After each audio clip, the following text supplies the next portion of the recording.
All right. I have autoplay taken off of my browser, so I'm not fucking shit up. Well, it really does mess up Twitch when you have the autoplay. It really does. Do you see a map? I have the play button, and I'm waiting for it, and I see the map. Cool. Let's go. Let's do it. Just dropping a link. Hello, everyone. All Hi. 2 people, 1 people, 0 people.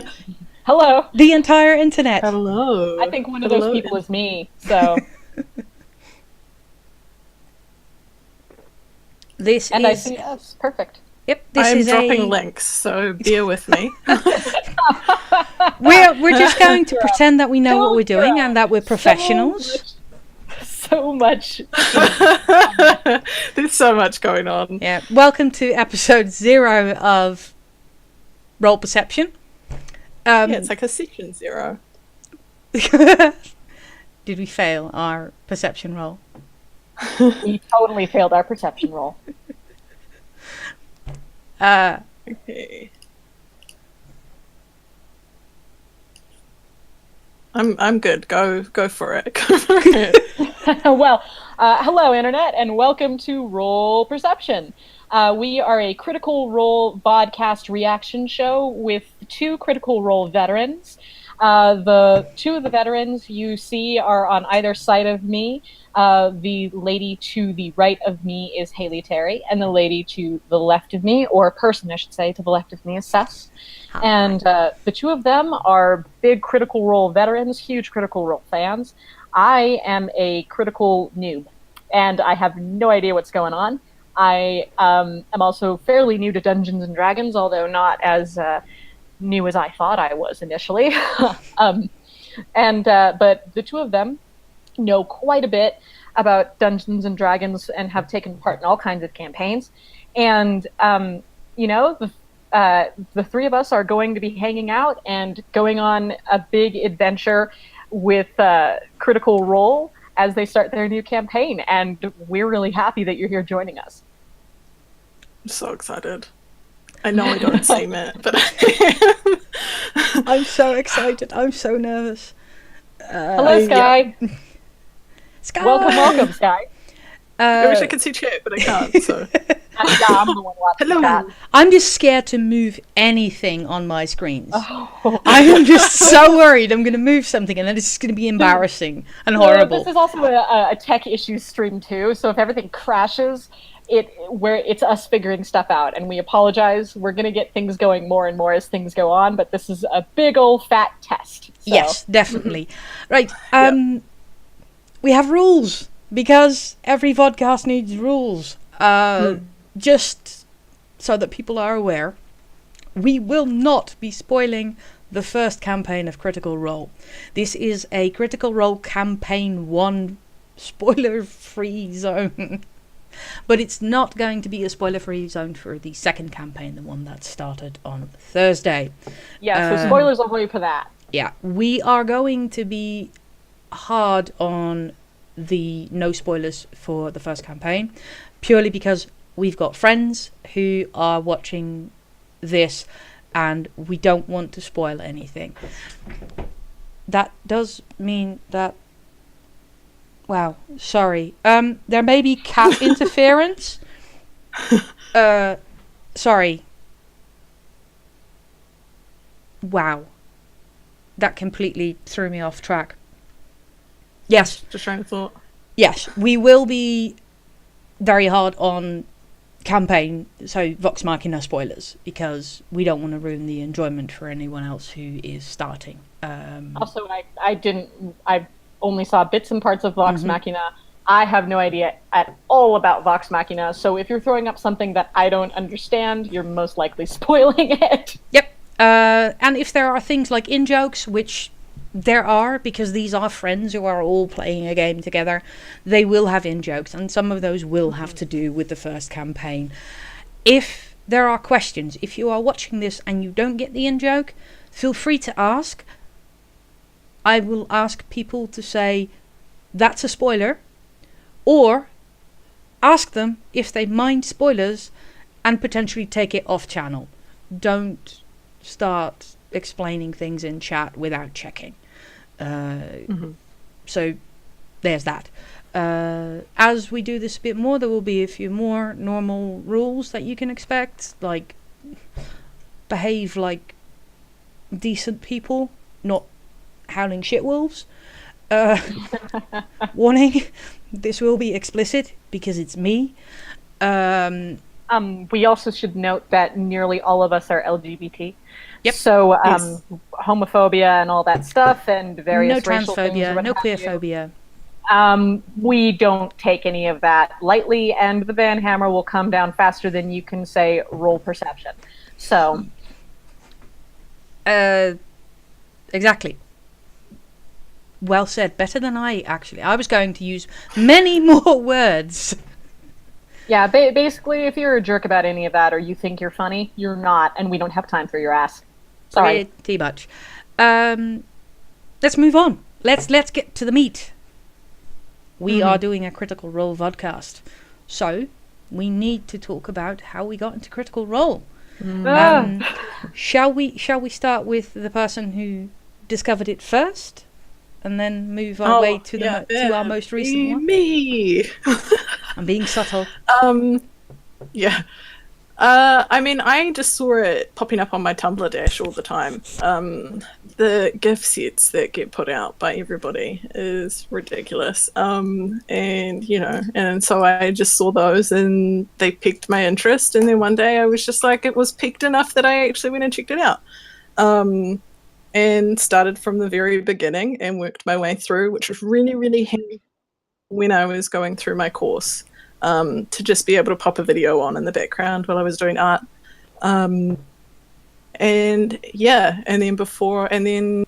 I stopped for a little bit because graduation, etc. And then I came back to it after that and caught up eventually and then tried to watch it live. Which is, where we're at now. And now we're here. Really? How did this happen? It's been a ride. Yeah. And then because I got into Critical Role, it was like a year and a half ago, probably now. And then about 6 months after that, I was just like, okay, I'm gonna see if I want to play this game. And now I'm part of a D&D Discord community that runs games regularly, and it's ridiculous. D&D's taken over my life. She also runs campaigns. It's a lot of fun. Yeah. It was basically, I found Critical Role. 6 months later, I started playing D&D. 6 months after that, I started running D&D. And now we're doing this. So every 6 months, there's a milestone. Clearly, your next step is to do artwork. Potentially. I'm looking into something. Or design. Probably. And then your artwork winds up on Critical Role, and then you've made it. Yeah. Yes. They'll be like, that's that me. Like, I'm done. I've done everything that I possibly can do now. I need to find a new hobby. I've done everything I can in this one. Well, I don't think Critical Role is a hobby. It mostly just, makes you do more D&D. But yeah, it definitely does. Definitely does. But yeah, that's pretty much my journey through this so far. How about yourself, Sis? Mine was an abortive attempt to get into Critical Role a few times because I'd seen it floating around, and I tried watching a couple of things, but massive episodes, not quite in the right headspace. I saw you talking about it, and I remember having a conversation where I just went, right, is it worth pushing through this? Because the first episodes are not great from a technical standpoint. People are still trying to gel and figure out how this all works. Now. Exactly. So it was, yes, it's worth pushing through. So I did, and then, well, shitty life things happened, and I spent quite a significant portion of last summer, 2017, suicidally depressed. And for 3 months my life was work and Critical Role. And that's how I went through 100+ episodes in only about 3 months. I don't recommend this approach. It's not healthy. However, I know I'm not the only one who can legitimately say that Critical Role was very, very important in keeping them sane, and potentially for stopping them doing something stupid.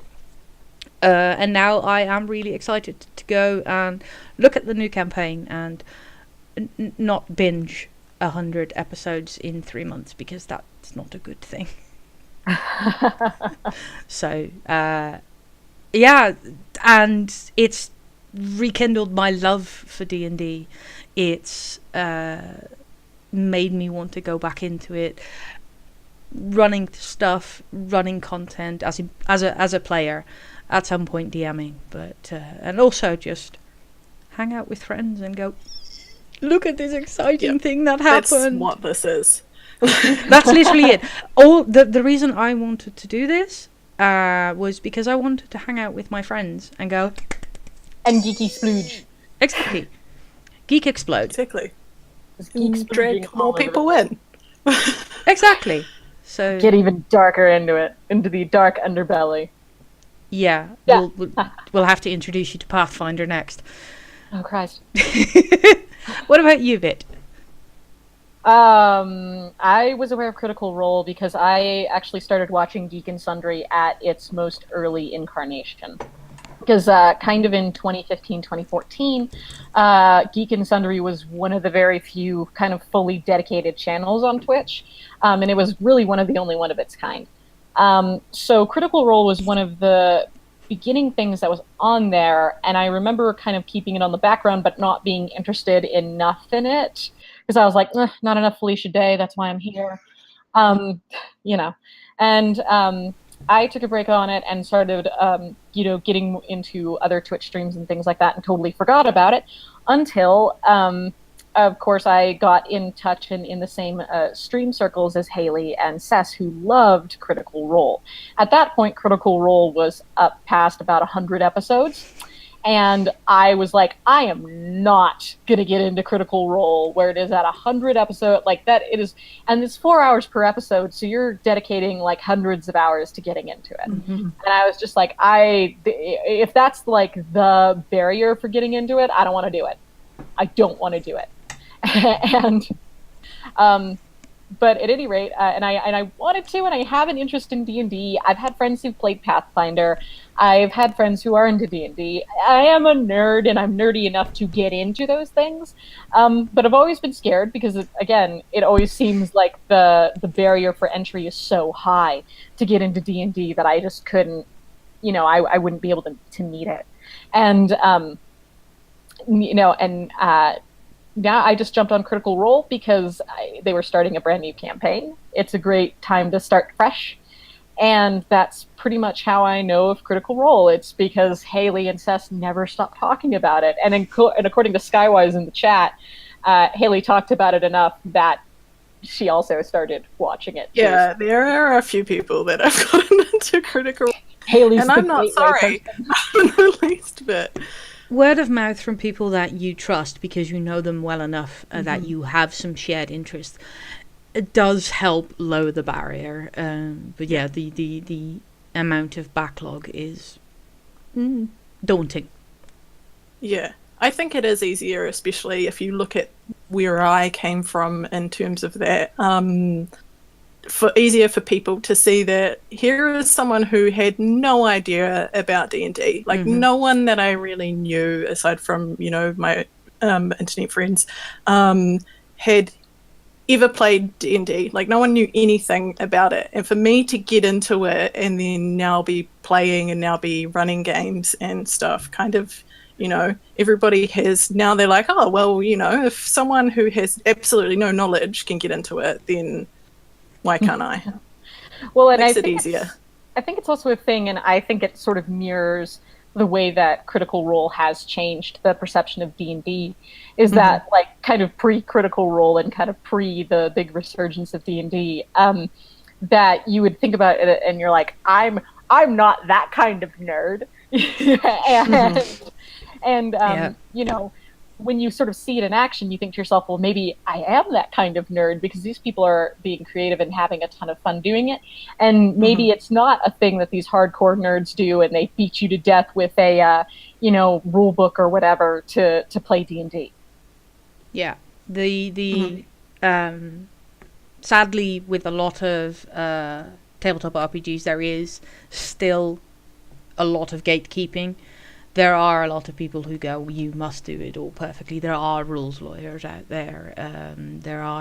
We've all heard the horror stories.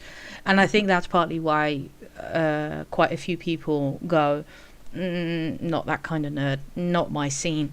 And you almost have to be lucky enough to discover a group that is that kind of nerd for you. The ones that are just there to have fun and enjoy either communal storytelling or just hanging around and joking and throwing dice. Well, not throwing dice because that's unkind, but rolling them. I know of games where dice have been thrown. Oh yeah. I've played games where dice were thrown. The Throwing dice, throwing shapes, it's all. Yeah. So, yeah, trying to find. Nope. I can see the thought running away over there. It's got a fluffy little butt Just like let it money, go. and Let it be free. nope. The train of thought has crashed and several thoughts perished within the wreckage. Pretty much.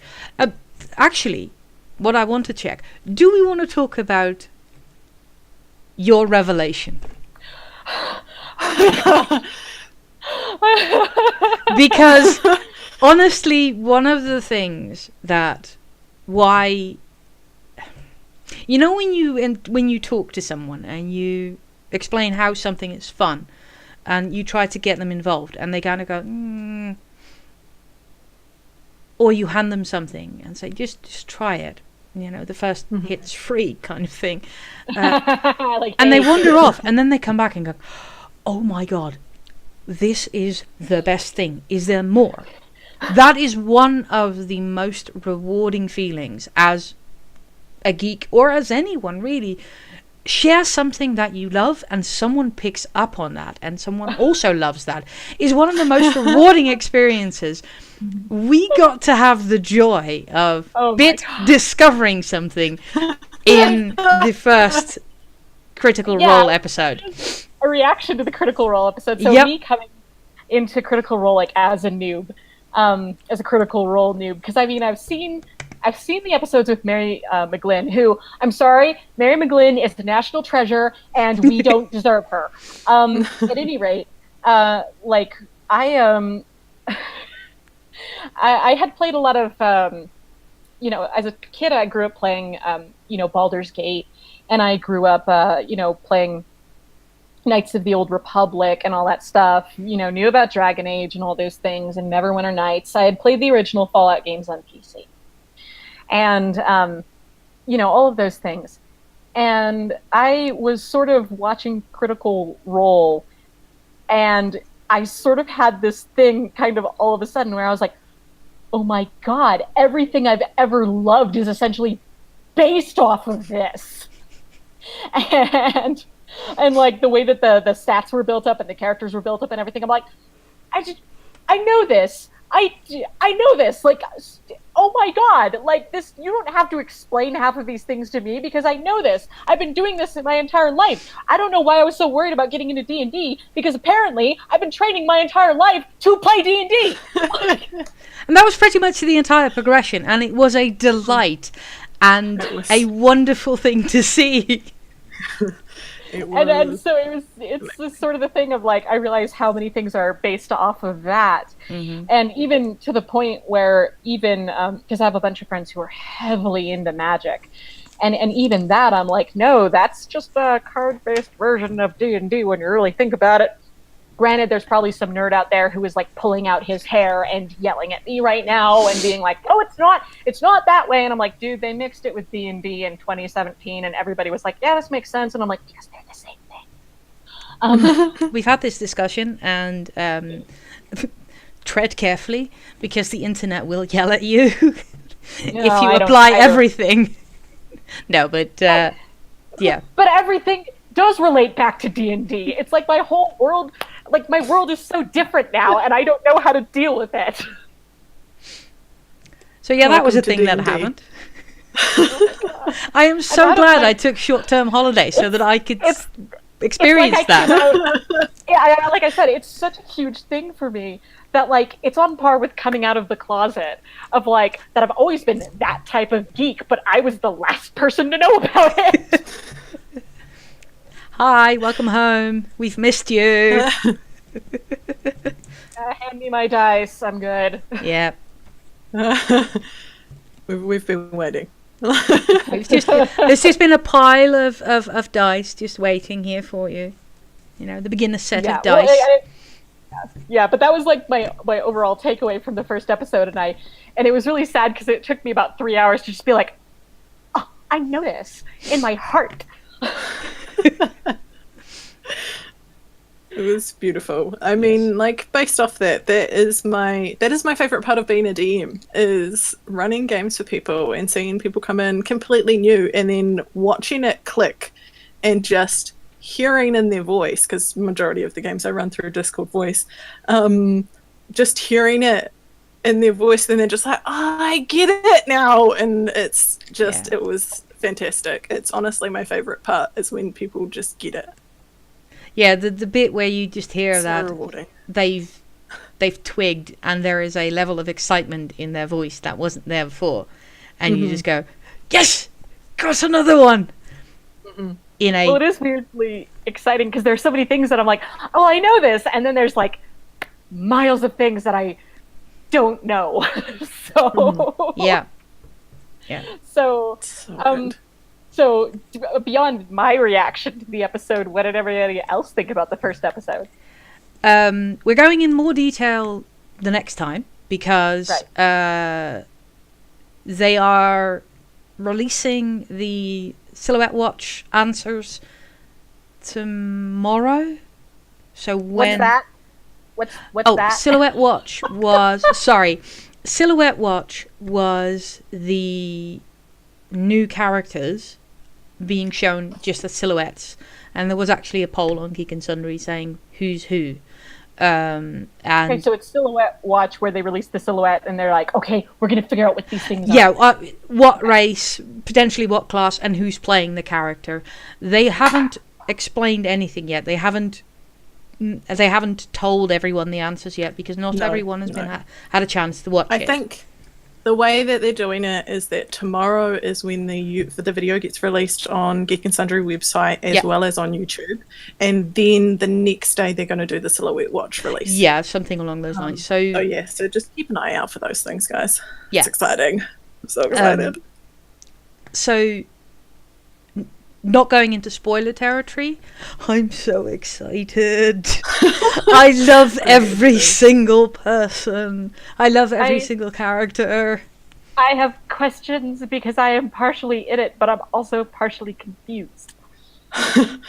We can go over your questions. I do have many. Week. I wrote them all down. I think we should probably let people know what is happening. So today is just like an overview session. So when you play D&D, you generally have a session 0, which is when you go through your character creation and all of that. So that's what this is kind of is. So we're going to go through the dice system for everybody, and also through stats, just so that people get a little bit better of an understanding.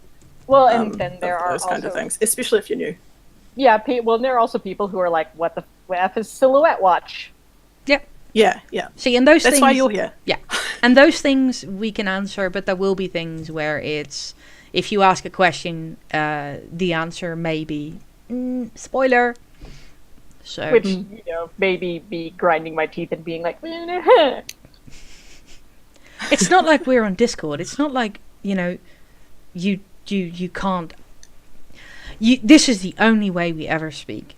We don't have any other ways of contacting each other. It's not like we couldn't ask we all these go down the lane and hang out with each other.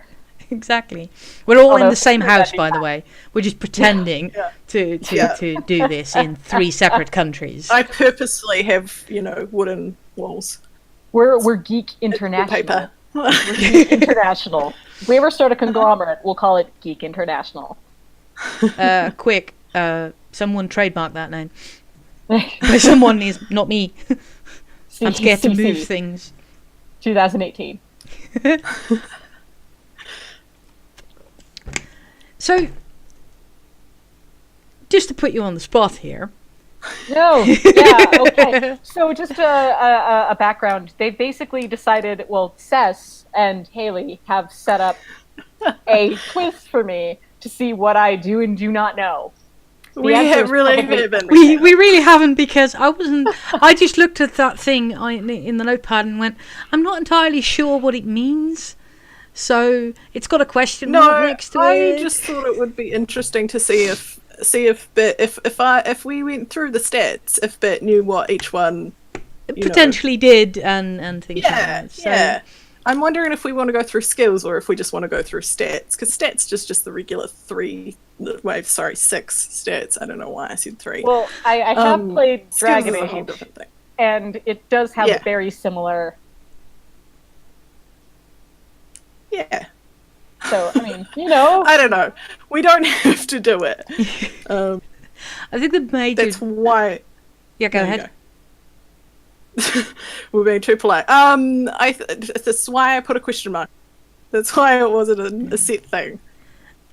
So yeah. you've seen so you say, Dragon Age, and there's a few other places that have got stats. But what Dragon Age doesn't have is negative stats. You can't. I didn't even know that those existed. So, that's what we're negative modifiers. Sorry, not negative stats. Mm-hmm. Negative modifiers. Also, kind of like debuffs, but it's like a permanent debuff. Yes, but the difference is that it's a good start. It's just that there are also actual debuffs in D&D. Sorry. It's fine. It's cool. So scared now. No, it's fine. Have you kind of figured out how the skills figure into the stats? Well, I figured out how low charisma works when you roll low charisma. I figured that out. Yeah, okay. Let's be very careful here. Spoilers! Yeah. So the whole concept of the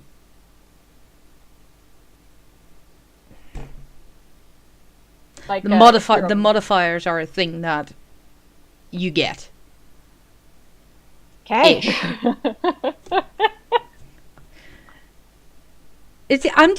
I'm going to write questions, and then at the end of every episode, I'm going to ask you one question. What has Bit learnt today?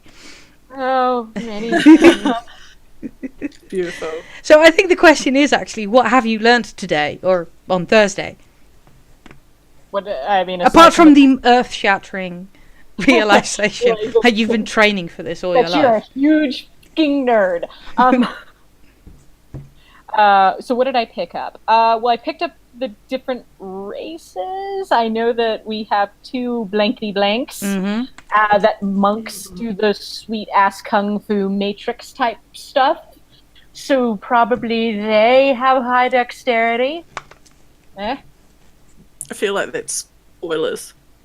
Well, I mean, just that I assume if you play D&D though, and yeah, no one knows what the characters are. Though. Maybe an NPC was a monk. Who knows what anybody is ever? Also, I had no idea about animals and which classes get animals. I am going to talk to you about that so much because you asked the question and I went, well, and realized that that's probably something to discuss in the first episode. Mm. So essentially this is the episode where you realize that you can't ask us any of these questions because they're all spoilers. Sorry. There are, I mean, again, and I have so many questions, but I can't ask most of them. And we also can't exactly talk about the stat system either as it relates to, Nope. yeah. So, But yes, Talk about what each set does, though.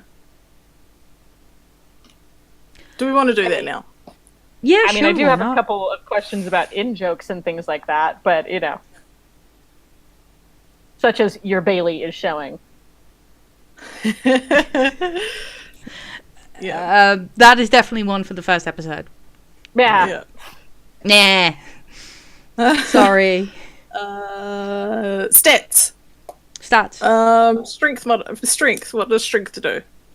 Who wants to answer? Strength, I think, would... Okay, all right. Oh, Jesus. So strength probably dictates how hard you hit. So probably is good for, like, your warrior classes. I know that there are barbarians. I know that. So you would want strength because that dictates how hard you can hit, I would assume. Yes. Yeah. Depending on the class and the weapon, yeah. Okay. Do we want to go through each stat and then give, like, the different definition as given in the player's handbook, or do we just want to, like, do each one at a time and go through it that way? I mean, why don't you just ask me what they are and I'll let you know what I think they are. Okay. I think that would be far more entertaining. I'll be tortured for the internet. Is dexterity. Oh, that is good for rogues. And you need it. Good for rogues and probably good for monks. And you would probably need it for your reflexes and things like that. Okay. Constitution. That is how much hit points you have before you get knocked down. Intelligence. That is how smart you are. I'm joking. But I assume that intelligence, it probably dictates, like say your group comes up upon a lock or whatever. If you had a high intelligence stat, you'd be like, I can pick this with a thing that I've MacGyvered out of bandages and sticks. Okay. How about wisdom? Oh, wisdom would probably be how you perceive situations. Maybe, I would assume. In terms of, like, say you run into a thing where you have a bunch of goblins or whatever, and they're tricking you or something like that. If you had a good wisdom stat, you probably would know how to... you probably could just be like, hey, no, I can tell that they're tricking me. Can I roll for blah, blah, blah, and outsmart them, or what have you? And last but not least, especially, it's not a dump stat, everybody, please. Charisma. Sorry. Charisma is your ability to convince other characters and also the characters around you to do stuff. I have heard of people rolling charisma to seduce doorknobs. So. There are many, many charisma rolls. There is one of my favourite stories where someone, a high charisma character, managed to talk a magic door into opening. Yeah, see, yeah. So I think charisma is kind of like the world's greatest stat because I've heard of people doing ridiculous things with it. Oh yeah. So there are some amazing things that you can do. You did amazing. As it turns out, I'm smart. I rolled high intelligence and wisdom. I think that the intelligence and wisdom can get a bit intertwined in many ways. Yep. But the easiest way really to keep them separate is to go, intelligence is, can you come up with a brilliant idea? Wisdom is this brilliant idea applicable to this situation? You know, is it wise to do this? Well, yeah, it's a wee bit of, like, I've been around this block before a couple of times. I know that dragons will eat me. Rather than being like, well, if we do such and such with the dragon and bring the cave down on its head, you know. It's the your scientists were so busy thinking about whether or not they could, is that they didn't stop to think whether or not they should. Yeah, exactly. So, But that's interesting. So do those get kind of noodly as like if you're in campaigns? depends really. I mean, according to the player's handbook, like your strength measures your natural athleticism and power, so hits and stuff. Dexterity is physical agility, reflexes. I wrote this down. I made notes. Physical agility, reflexes, balance, and poise. Constitution measures health, stamina, and vital force. Intelligence measures, and this is weird because intelligence and wisdom are always the two that everybody gets a bit confused about. But intelligence is supposed to measure your mental acuity, information recall, and it's also about analytical skills. Whereas wisdom is about awareness, intuition, and insight. And then your charisma is confidence, eloquence, and leadership. All right. Yeah. But yeah, see, well, I told you all of those computer games that I played growing up all essentially had those stats, so I know that by heart. Yeah. Yeah. I knew you were going to do well. Oh, you. Okay, how many sorts of dice are there? Many. There are 5.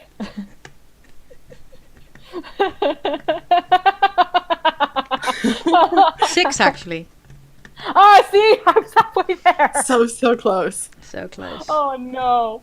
Depending actually on what type of set you get, there might actually be other ones. I know that they are separated by classes. I know that. In what sense? That you can get sword dice or rogue dice or whatever. There are certain dice that will be used more by certain classes. Okay. So I suppose they're just because I made the mistake of Googling dice after that, and I fell into a hole, and I have no idea, and I want to set up dice, but it's scary because I don't know what they do. They roll and give you numbers. Well, yeah, but I mean, why can't you just have yourself like one die? There you go. I don't know what the dice. There are systems that do run on just single die systems. Yeah. The 3d6 one is fairly. I think it's the 3d6. Is what system. That. Yeah. But I will tell you that dice are definitely like the swag of the geek world. Of like you can tell how cool geeks are by how awesome their dice are, or how awesome their dice bags are. Yeah, or that they have dice boxes. That's the deal. I keep looking at my dice case and being like, I could show you, but I don't want to. They're mine. Whoa. I'm very possessive of my. I'm not. Not at all. I just don't want to reach over and grab them. So you're lazy. Okay. You're lazy and possessive. Good to know. I feel like we all knew that already. I feel like this is not a surprise. You rolled low strength. No, low wisdom. Unable to charisma. resist the shinies. And high charisma. That would be where the possessive comes from. Possibly. If you wanted to play an outright evil character, I guess. I also don't understand alignments, so I've always heard them used, but I don't know what they are. Tricky. Alignments are really, really tricky. I still find it really difficult to wrap my head around alignments. I don't usually pay attention to them. Nope. I'm just like, drunk. Are you just like chaotic evil or what? Chaotic evil are people who are selfish. And then you sober up and you're lawful good? No, you're still chaotic evil. It's just that you pretend to be lawful good because you're sober. You're evil. Because you're so evil that... Yeah. Alignments can be tricky. It's... You've got a few things. It gets a bit squiggly. Mostly because... you will have had the stereotype of, for example, lawful good. The lawful good paladin. Where lawful good is not lawful good, but lawful stupid. You've played Neverwinter Nights too, right? No. I know of it, and I know of it. I've only ever played Baldur's Gate and its sequel. So. Fair enough. There are a couple of characters in, especially in Neverwinter Nights 2, and they keep doing it, where the paladins or the clerics are lawful good, and they are just total drips. They are just no fun. They are all tortured and oh God, I did one bad thing, therefore my God must hate me. And I'm just sat there going, your God is probably too busy worrying about that. Also, if your God is that much of a dick that once you've fallen from grace, whatever, you had a lustful thought in your heart and now you're no longer lawful good, is that a God you want to follow? So a lot of people unfortunately play lawful good as lawful stupid. Same goes for lawful evil. It's kind of like how in Dragon Age Origins, which I'm playing through right now because I've got all the bells and whistles in the Ultimate Edition, so I'm like, dude, I'm gonna play that shit out of Dragon Age, because why not? Because nothing gets released in January, so. But is it kind of like how Morgan is quote unquote Darwinist, but she like detests things that make sense that for you to survive just because they're altruistic? It's kind of about morals and values. That's almost like lawful evil, except for it's just lawful selfishness.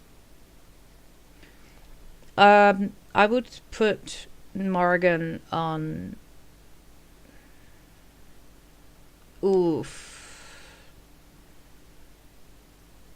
See, this is where we get tricky. Mm-hmm. Alistair is not lawful good. No. No. Liliana tries to be. And this is where alignments get tricky. Mm-hmm. She'd probably be lawful neutral, to be honest. I would put her more towards chaotic good.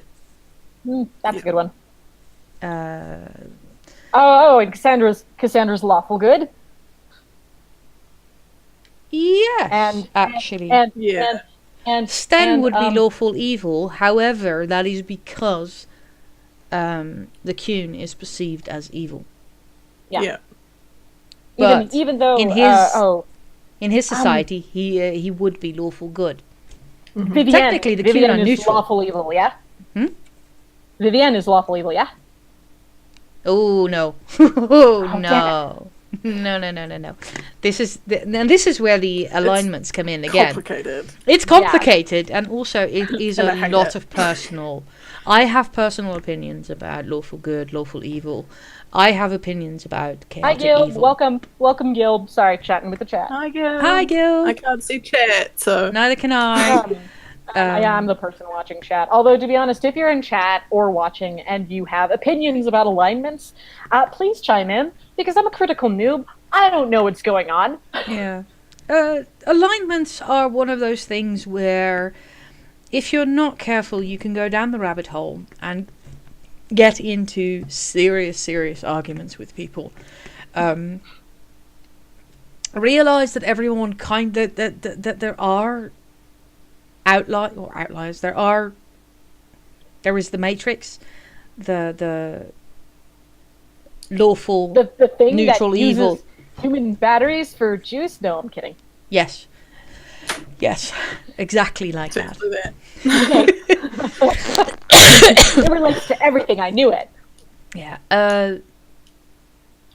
My concept of you can say, okay, chaotic evil is this, but then my perceptions are different than yours, because while it's easy to say that chaotic evil is not defined, but it's characterized by selfishness. Okay. That doesn't mean the selfish character is chaotic evil. And also, my concept of selfishness is different than yours. Yeah, no, that totally makes sense. So that becomes a matter of communicating with your DM, with your players as a DM, as a player with your DM and your other players. So really. Guild says that alignments are about as accurate as the Myers-Briggs test. Yep. Yep. And that makes lots of sense to me. Yep. It's really difficult. Usually it's what your morals are or what your values are, and then how you go about following those is kind of that's what all they are. So it's difficult because people are more than just one thing. It's overall a flavour that your character does. It doesn't mean that every single action has to be that alignment, which is why Morrigan doesn't make sense, because every single time you do something altruistic, she goes, and you just go, this makes sense. This furthers our goal, your goal. Why are you angry with me? And it's Yeah, it and gets you're just sweeter. like, I'm only nice to you to get into your pants. As She by would where appreciate that, but then she doesn't. It's hard. And then you get to witch hunt and she's all about it. Yes. What? People? Complex? What? No, thank God for video games with complex writing. What? What? Exactly. Morally ambiguous characters. No! We seriously went off the deep end. Yeah, we did. Get used to it, everyone. That's pretty much what's going to happen. But I think we might have covered everything that we were going to cover. Hang on a second. Yeah. Well, we've been on for about half an hour. Do we want to go through dice just really quickly? Like what each dice is and what each dice does? Yes, Okay. please. So, you have a d20, 20-sided dice. That's what you roll for all of your ability. How many? I have 6 d20s. I want the dice, Haley. Oh, Lord. Here we go. Hey. Look at this. Look at this one's pretty. Look, You're pretty. Look, that's the 20. That's so funny. So I have that one. And I have this one, which is this, like, where is my 20? There. So, look. I have She's gone fun. serious. She's got the pretty ones for ridiculous. the 20s. That's pretty designs for the 20s. Dice. I actually was looking at dice and I saw that they have metal ones, which I thought looked really, really sexy because they The metal ones are very, very sexy. I need to show you the Tumblr post that I posted yonks ago, which has has really nicely designed dice. Go dice! Yeah, Okay. yeah. Everybody's all about dice in chat. So. Everybody loves dice. Oh Can't yeah, go They are wrong so with dice. pretty. They're the They are like swag of tiny the little gamer jewels. world. Purple one. And I have a blue one. Oh my god. Look.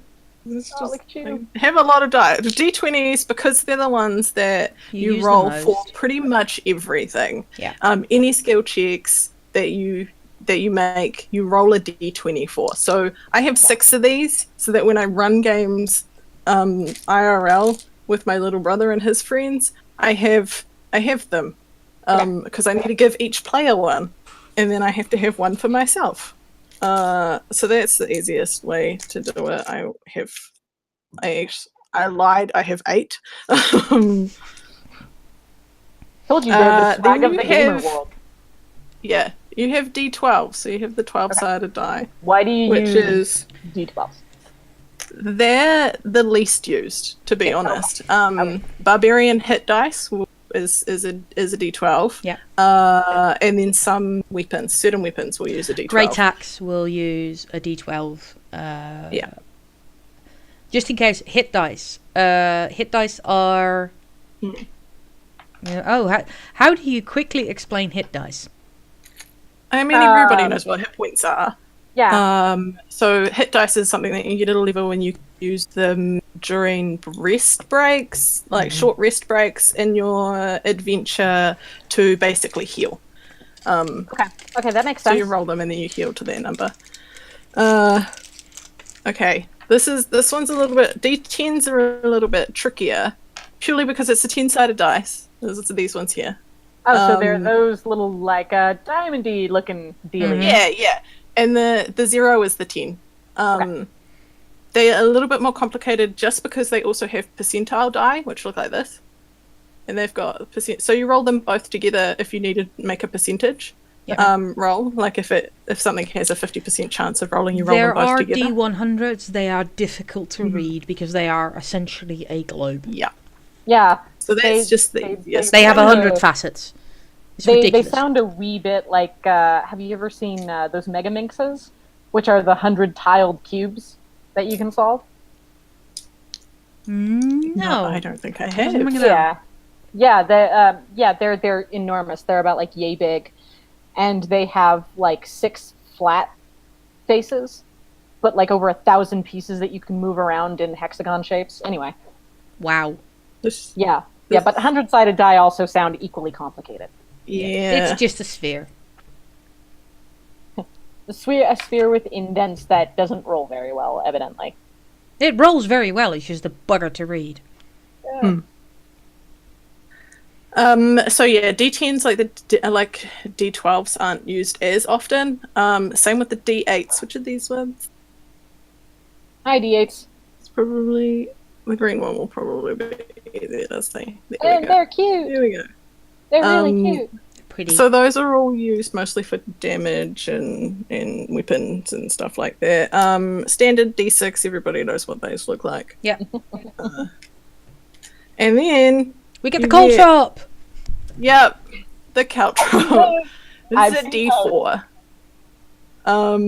I have an annoying one. It reads differently, which is just wants to be complicated. Yes, those are Read it. annoying. Yeah, that looks annoying. Generally speaking, you take the one at the number at the top with these kinds. With this one, you take the number that's on the bottom because it's the same all the way around. It took me a while to work that out because I don't have any other die that's like that particular one. But yeah, those are all. Yeah, all your dice. D20s are the ones that you use for most things, and then everything else is mostly a damage dice or weapon dice or spell dice. So yeah. You may sometimes hear with damage dice. You may sometimes hear people. Don't die. No. Don't die. I'm attempting not to hiccup. And inhale my strepsil. I apologize for any weird noises. I am just attempting not to cough my lungs up. So apparently Sky has a D4 that reads from the bottom, so they're not. They're not bad. No. I think half of them are bottom and half of them are top. I just never. That's a new set of dice. Like, I just didn't. I was just like, what is this? I hate it. Yeah, you may see, for example, a mention of something doing 2d2 damage or 1d2 damage. You can't really make one of those unless you want to flip a coin. What they tend to do is roll a d4 and if it's 3 or 4 it's 2, if it's 1 or 2 it's 1. Okay. So I like to do odds and evens. that also works. So also kind of how dice work sometimes depends on house rules.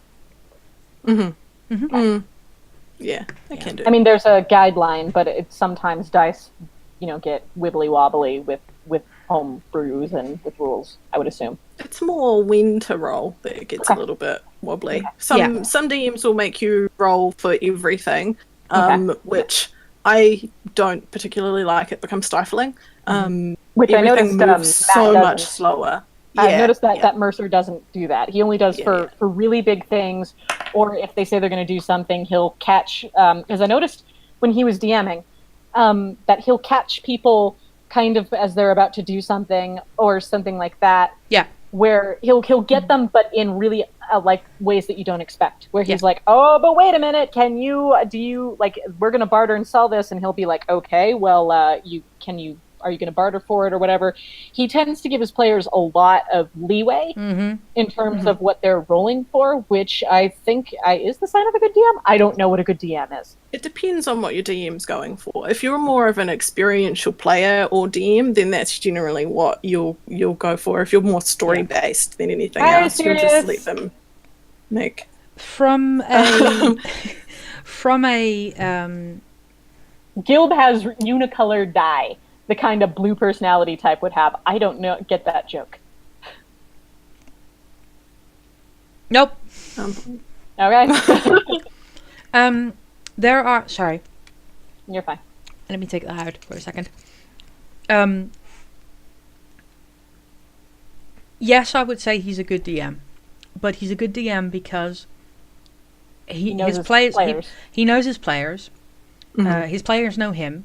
They're all in it together. They're all in there to build a story, to experience something. As Haley says, it's about the experience. I'm fairly certain he could run a game where it's more rules based, as in more. If that is the type of game you want to run with your players, then, or he would want to run with his players, then that's something he would probably also be good at. But it's not. And that's also It's purely something because he that knows the would, people, he knows what he's doing, and it's experience. Mhm. Well, is it also like a thing that you would do too if you were starting up a group and you were like, well, I need to, like you would start, if you were starting up a group, you'd probably sit everybody down and be like, well, what kind of game are we playing? Is it mostly like attack things, or are we doing experiential things? Do you guys want a narrative, or do you want a dungeon crawl? Yeah. Mm-hmm. If you're a versatile DM, then you can do things like that. I'm not, so I'll generally sit down in the first session and be like, okay, I value story and character development over anything else. So that's that's the kind of game that I will be running. If you want more combat encounters, that's fine. I can put that in there, but just everybody know that that's not a strong point of mine. Mm-hmm. I hate it. Combat is that finicky thing where things get more. What's the word that I'm looking for? Clusterfucky. Yeah, yeah. Very quickly. It's more rules based. Like there's more rules in combat than there are in social encounters. Social encounters is 90% you talking, 10% you making a roll for it. Right. Combat is the other way around. It actually probably 95% you rolling for things. Yeah. So yeah. There is a term for it, and I'm blanking on it. It's run away from me. I'll remember halfway through and just blurt it out, I bet. Yeah, you'll find that. I got it. It's mechanics heavy is the word. Yes, That's the term I was looking for. You'll find that it slows right down as soon as you hit combat. And it then becomes as a DM, it then becomes a matter of keeping things moving. Don't let players think too much. Well, they can think, but don't let players talk moves to death. Like don't let players like grind the whole thing down to a halt. Like get them to move around, and don't let yourself grind things to a halt either. I mean, you can absolutely go, I need to look that up in the book. That's fine, but even in the player's handbook, they say don't take any more than a minute or two to do that. Yeah. So I just make the rule on the fly. I'm just like, I'm going to allow it. We'll look later and fix it going forward. But for now, this is how it's going to work. Exactly. Well, I noticed because so I watched the one shot that they did of Kobolds and Catacombs, and I believe Jennifer Hale was on that one. At any rate, that was also very good because she was a newbie and they did lots of newbie-tized things for her. And it was a good thing for me to watch as I am also a newbie. And I did notice that they did a lot of combat things. Not total spoilers, but, they did a lot of things where a lot of action-y things kind of happened. But it was more that it was happening, and whenever they chose to take a thing or what have you in the middle of that action, Matt would kind of stop them and be like, okay, well, you have to roll perception to see if you can find stuff in the dark. Yeah. Yeah. That's also a way to keep your people engaged, because what you don't want to do, especially if you're almost playing for an audience. Not to interrupt you, but Gilb says he thinks that most tabletop RPGs just try to emulate hitting things, and the rest is more of an afterthought. Yeah.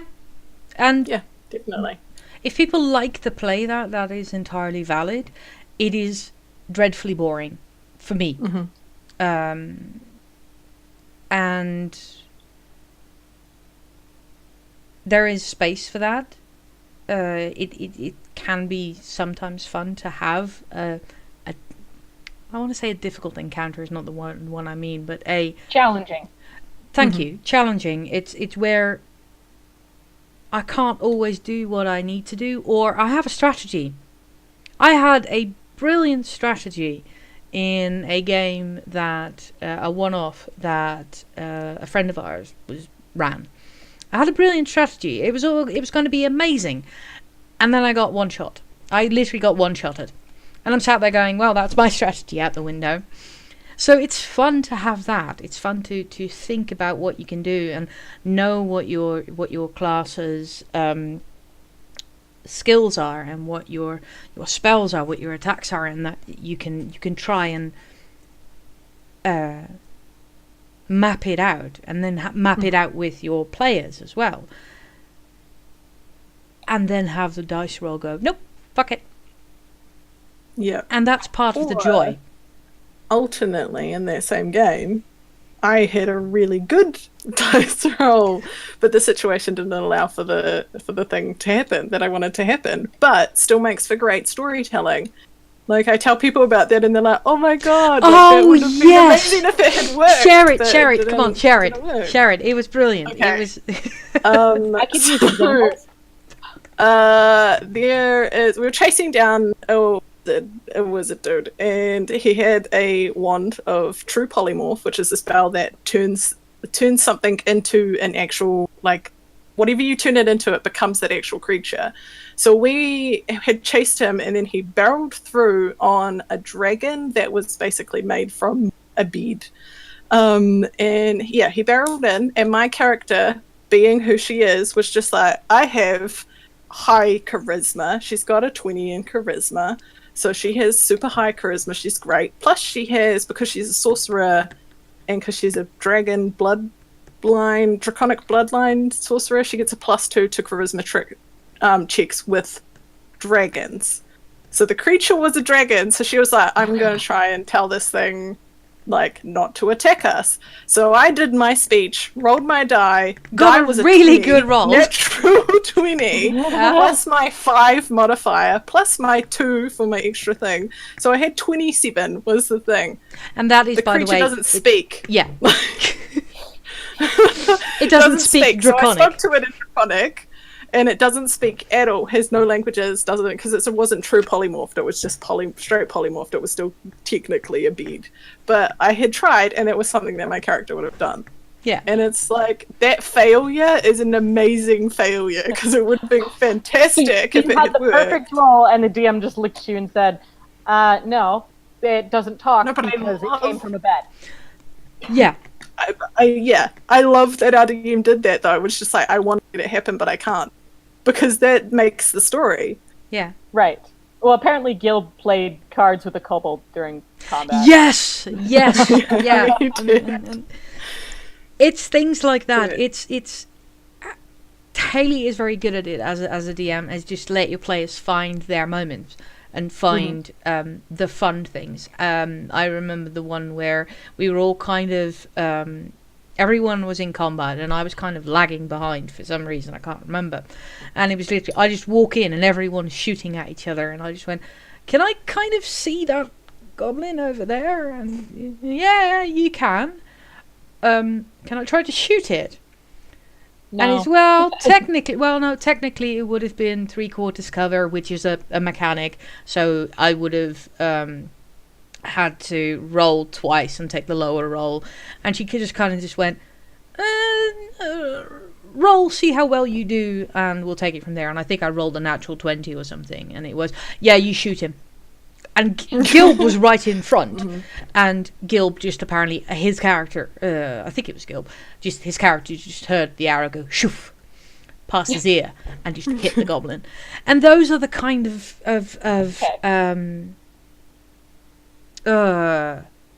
what's the word I'm looking for? Decisions? They're not quite decision, but they are the kind of decisions that you can make as a DM to go, yes, I will allow this or not. Kind of that you're in control of the moment to moment. Yeah. And I mean, as a DM, I prioritize if someone comes to me and they're like, this is what I want to do, and if it sounds cool and it would be totally in line with their character, I'm just like, I'm going to let it happen. I let my characters rob a dude. I had a warlock who they have familiars, and he was just like, okay, my familiar is going to turn invisible and then go into the tent and like take that dude's stuff, and then he's going to disappear into a pocket dimension and then reappear in front of us with the stuff. And I was like, technically, I don't think that's how it's supposed to work, but it's cool, so we're gonna let it happen. And it happened. And they just robbed this guy blind. Yeah. And this is where the fantastic. wonderful world, or the wonderful world, and the wonderful phrase house rules come in. Mm-hmm. Right. Yeah. Because you can follow the book. There But- are rules lawyers out there who demand that you follow the book. I know, because they scare me. Yeah. And that is something that, from a personal perspective, it is... House rules It's are a game. wonderful. No rules lawyering. Just don't. Don't. So I was really bad, and before we did this, I fell into a YouTube hole of D&D videos, but it's particularly this guy talking about the things that irritate him most about D&D, and that's where I learned about rules lawyers. And particularly, too, that with DMs, they struggle with trying to get players to do everything as a team versus, like, the player who thinks that they have to be the hero of everything all the time. Yeah. There are ways in there's which you need to try and work on that. Sorry, I talked over you there. No, that's No, fine. no. There are things that you can combat. There are ways that you can combat that narratively, too, which is something I'm trying to get better at, because combat always seems to be this thing that's in the middle of the narrative. So I'm trying to get better at incorporating it into it more. Yeah, so there are things that you can do. At the beginning of combat rounds, just being like, okay, we're at the beginning of combat, this is what happened in the last round, this is where everybody is standing, and then being to the first person being like, okay, you know that your friend is in trouble, what are you going to do? And then... Gilb says that he read through the PDF of Zweihander. Zweihander. Sorry, it has the little umlaut over the A. It's okay. Wow, my cell phone went off at the exact right moment. At any rate, it says in the introduction, they already say, if you don't know a rule, just decide on something that's fun and look it up after your session. Mm-hmm. Pretty much. That's exactly how I run things. I'm just like, we're just going to do this now. But I would we'll work it out agree later. with Gilb that he says it requires some experience just to come up with something quickly. Yeah. Mm-hmm. Yeah. And it can be... You have to be consistent. If you want to make up a rule on the spot, that's fine. Just make a quick note that you've made the rule up on the spot, because what you don't want to do is make up a rule on the spot and then figure out that it's the wrong rule and then apply it differently next time. If you find out that you've been applying a rule wrong, let the previous results stand and fix it going forward. And I just use the phrase going forward. Oh, God. But yeah, fix it. So you don't want to set up a rule that accidentally shows up favoritism or something. That's kind of how you keep track of yourself and keep accountability for yourself as DM. Yeah, I mean, I did one session that was literally my first or second... No, that was my second time DMing. It was my first time fighting 5th Ed. And it was... 7 or 8 people. Don't do that. You can if you want to. I'm not going to stop you. I would recommend against it, or maybe take some Dramamine beforehand. And I came up with some rules on the spot, but those were rules that were making things easier for the players and for me at that point in time. That's fine. Well, the whole point is to get together and have fun, not to sit around and drag your players, I would assume. Yeah. Unfortunately, the feedback I got was that's the wrong rule. And not from my players. Well, one player, but that's fine. That's the wrong rule. And you're making it too easy. And now you can't undo it. Whereas I knew that I wasn't quite doing it right, but I didn't want to stop and go and figure out what it was I wanted to do. So I just wanted to get through it. And then the next time, when meeting up, going, right, just as a note, last time I did this. However, it turns out that that is not correct. So going forward, I want to do this. And discuss it with my players. So as a player, there are ways in which you can break your DM a bit. Okay. By doing exactly that. Especially if they're new and they don't quite know what's happening. Well, I did have a... Okay. Well, Haley's taking a break. Yeah, okay, sure. Sorry. Bye, Haley. But I did see a D&D video about a player who really wanted to retire his character, but he was the only paladin they had, so they kept him around because they needed somebody to heal them. And so the DM wouldn't let him do it. And so basically he went on a suicide mission to get his character killed. Yeah. And the DM just wouldn't let him do it, and it became this bizarre war of attrition between him and the DM over whether he was going to quit playing this character or not. That is a... Okay, not knowing all of the ins and outs. Yeah.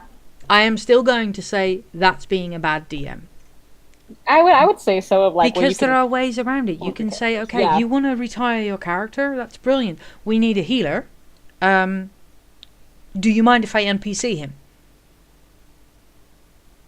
You know, and have him there for as a transition period. Kind of flexibility. Exactly.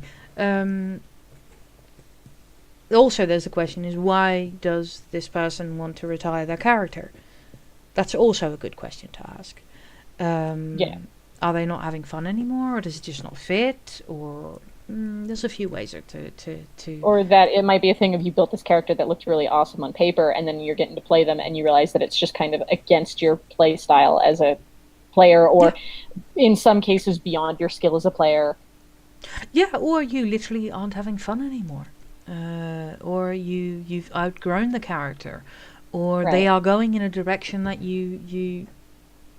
that doesn't work for you, but you can't, as a player, figure out how to fix them, so to speak. I've dumped characters because they were going in a direction that I couldn't. Yeah, but they were going in a direction that that wasn't working for me, and I didn't know how to fix them. Hey, hi. Thanks. Hi. Let's draw attention to the fact that you've just reappeared. Yeah.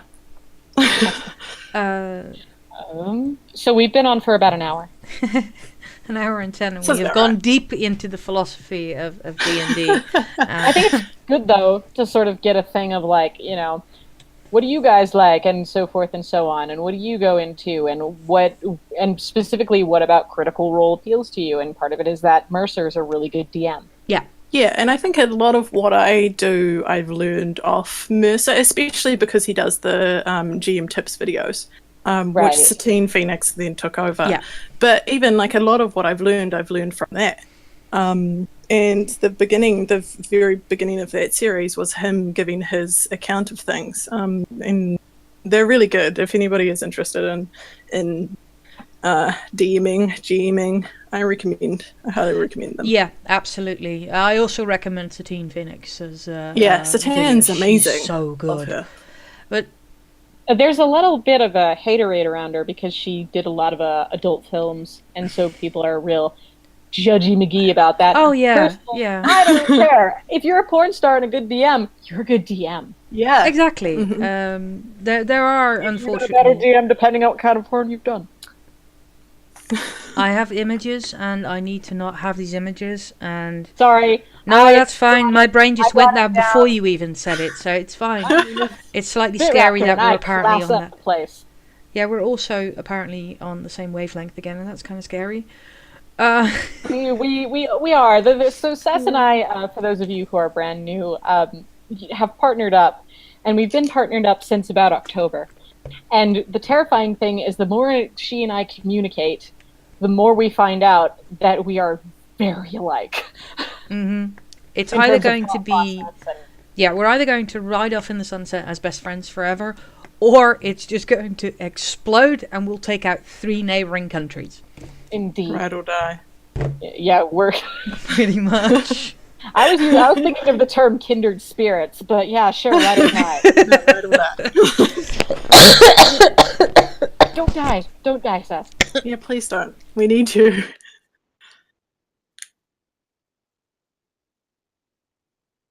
I'm sorry. I'm You're still fine. recovering from the flu. You're the lurgy. The lurgy. Yes. Brain. So have we covered everything that we wanted to cover? Like, we have our thesis statement. Yeah.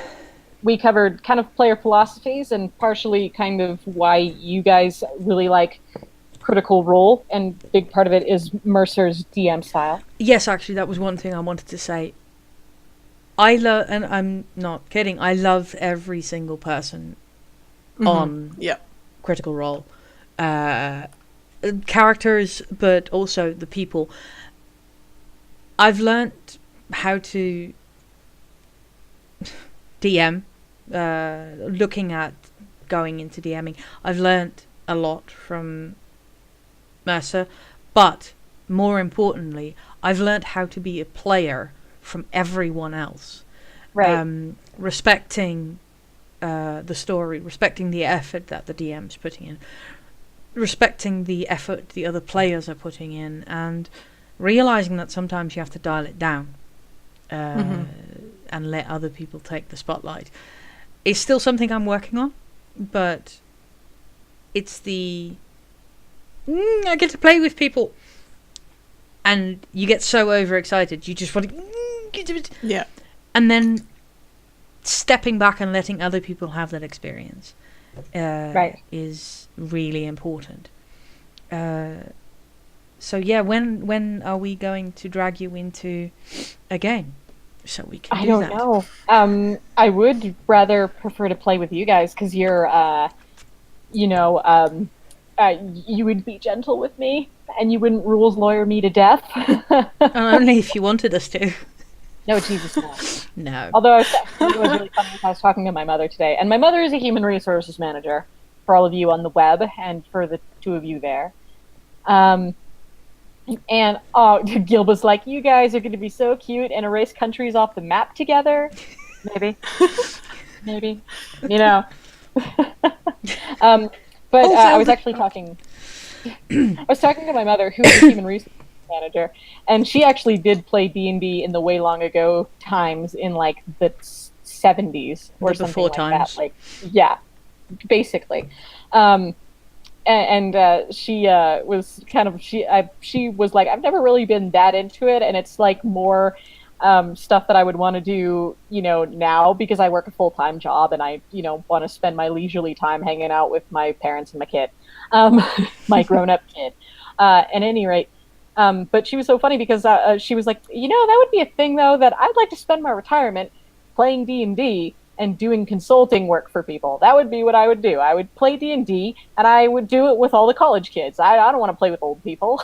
And I was like, I weirdly see you doing that because you're kind of a rules lawyer, except for you do it for the good of the group. And that would probably make you the world's greatest D&D player. Anyway, sorry, weird tangent over.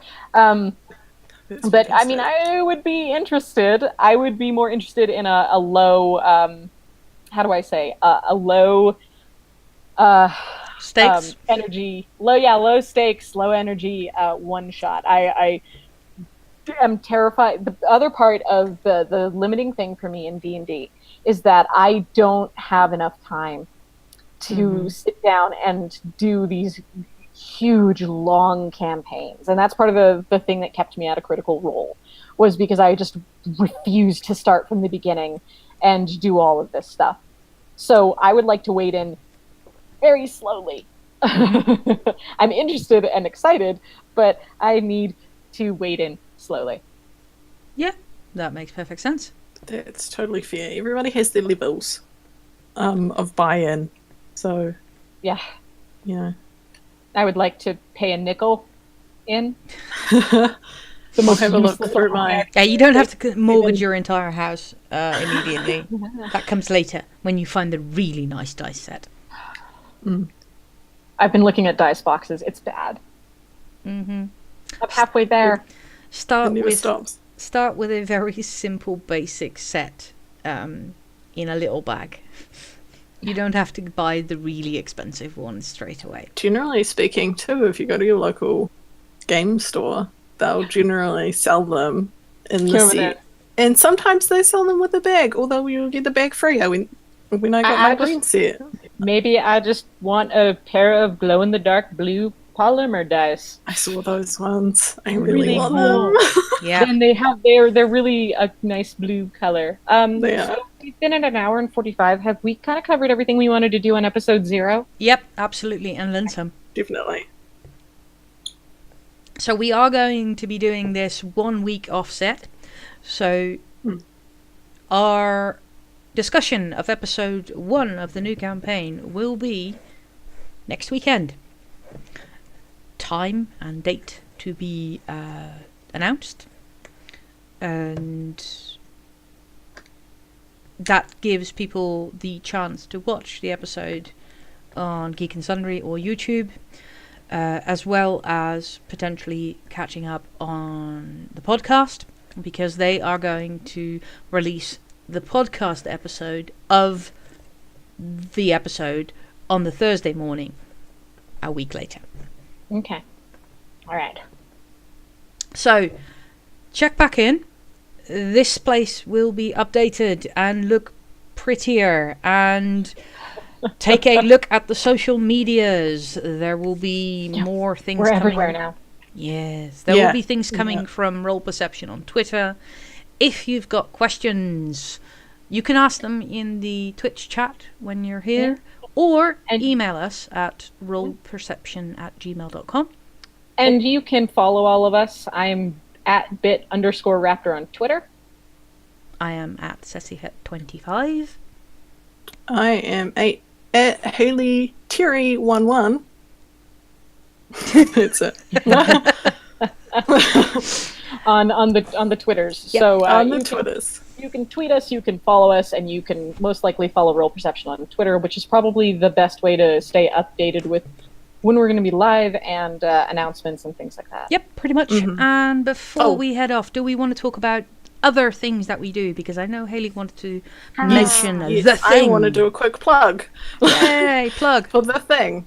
So if anyone's interested in playing D&D, and you don't have anyone IRL that you can play with, we have a cool server called Quest Complete, where, it's awesome, really inclusive. The team that is in charge is really diverse. Skywise, one of our chatters is in that. Yep, I hang out there as well. Haven't played yet, but it's a very welcoming, very warm community. Yeah, we're always doing new stuff, and I think the server at the moment is closed purely because we've just come off break and then have made a few changes to the beginning of the year. So keep an eye out. I'll probably post links up once it's all open and ready to go. But yeah, if you're thinking about it and you might need some time to think about it, you can come along and check it out there and see if there's anything you want to do. There's one shots that are run. We have server events, and then there's campaigns if you want more as well. So yeah, it's awesome. I will keep everybody posted. If anybody wants a link, let me know. Yep. Now, unrelated to D&D, Bit and I have partnered up, and we are doing Trek by Trek. We will get back on that wagon real soon now. The holidays happened, and we haven't updated our thing. But we do Trek by Trek, and Trek by Trek is basically us watching Star Trek: The Next Generation 2 episodes at a time, and kind regretting of looking, many life choices. God, so many life choices. Kind of at them, and looking particularly, we're very interested in the sci-fi influences. Yes. So you tune in and you'll listen to us talking about everything from Foundation to Terry Pratchett to Farscape to Babylon 5, and all of these things. So if you're into a Trek podcast, but a Trek podcast that's not a die-hard nerd fan cast, but is more of a sci-fi cast, that's what we do, and we're Trek by Trek on Twitter and on SoundCloud. Yes. You might have noticed that we are trying to be very light, geek light. They say after an hour and 25 minutes of not so light D&D talk. I'm less than a session though, so That is true. That is true. But we shall let all of these nice people go. We will see you Release them next to the weekend, wild. hopefully. And to all of our European viewers, thank you for tuning in so late. Yes, absolutely. It is now bedtime for me. And looking forward to the next episode. Let us know what you think. And see you next week. Bye. Bye.